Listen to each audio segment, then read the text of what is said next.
but it starts with first nurturing the ability to be present with our own emotional distress or with our own relationship with our mind.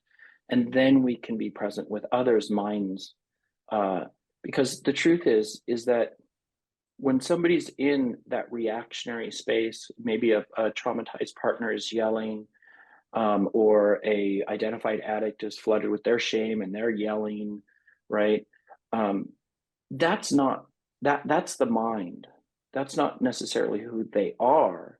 That's the effect of their causes and conditions. That's the side effect of not being able to be present with the emotion of shame or the emotion of fear, generally, right?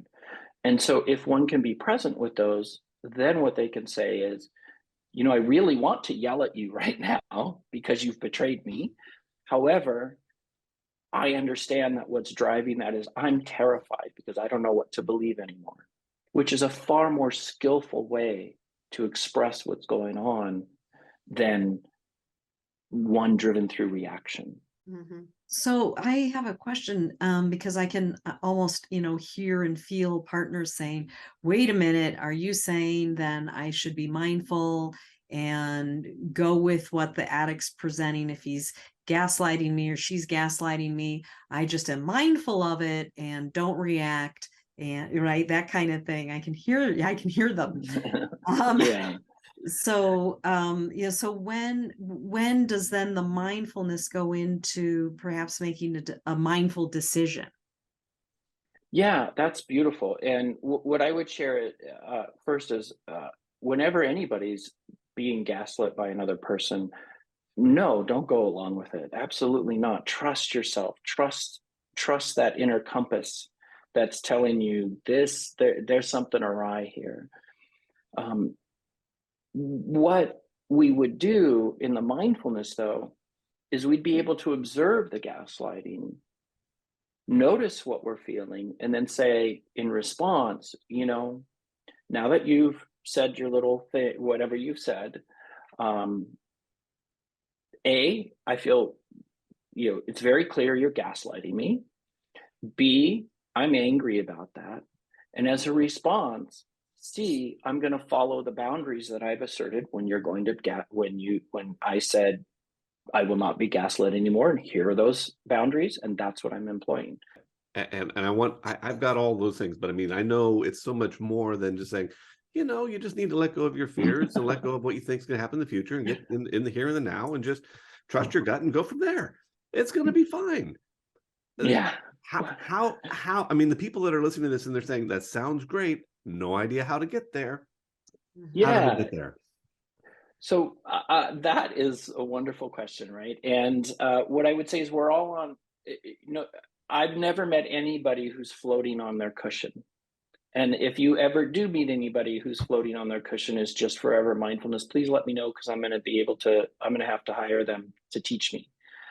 That being said, I think first and foremost, we have to recognize if we're going to start practicing mindfulness and we haven't been practicing it, then we have to first offer ourselves compassion that it is just that, a practice.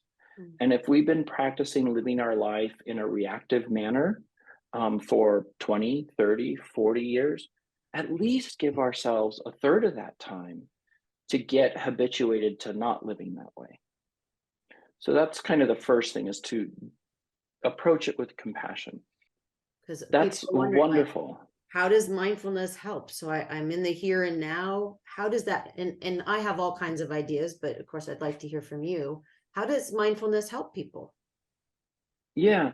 So there are two ways that I'd like to approach this. And I just want to kind of admit that I tend to nerd out on research sometimes. So if I get too into the weeds, do not hesitate to interrupt me here. Okay. All right. But I really appreciate Richie Davison. He was, in 2014, I think he was named one of the 10 most influential men in the world by Time magazine. He's a neurocognitive psychologist that has done decades of research, funded in part by the Dalai Lama. He's out of the University of Wisconsin. And so he has spent, he's the one that's done all of these fMRI studies of the brain and all of these things. And so there are several things. First, what we have noticed is that in the prefrontal cortex of people who are Olympic meditators, there's actually more gray matter. And that gray matter basically means that cognitive processing is happening faster. Gray is the reflection of what's called myelin sheaths on the axons, which is an insulator that allows for neurons to communicate faster.